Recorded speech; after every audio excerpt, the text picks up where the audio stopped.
Dear students, plus 2 chemistry second volume 14th lesson biomolecules ஒரு question கேட்பாங்க. அதாவது என்னன்னா classifications of proteins, how proteins are classified.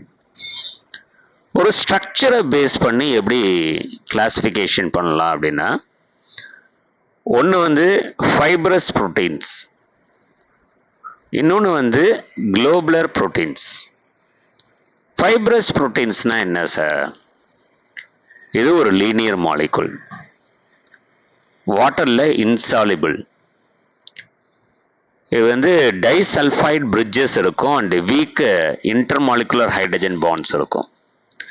Example சொல்றதா இருந்தா கெராட்டின் அண்ட் கொலோஜன் அப்படிங்கறத சொல்லலாம். குளோபுலர் புரோட்டீன்ஸ் அப்படின்னா என்ன sir? spherical shape, soluble in water. அதுக்கப்புறம் இதோட ஃபங்க்ஷன்ஸ் பார்த்தீங்கன்னா catalysis functions.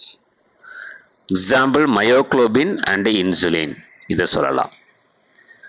இப்போ how proteins are classified? 3 mark question. Based on the structure, fibrous proteins, globular proteins. Fibrous proteins linear molecule, globular proteins spherical shape. Fibrous proteins insoluble in water, globular proteins soluble in water. So இதில் பார்த்தீங்கன்னா fibrous proteins disulfide bridges and weak intermolecular hydrogen bonds are present. So globular proteins function as a catalysis.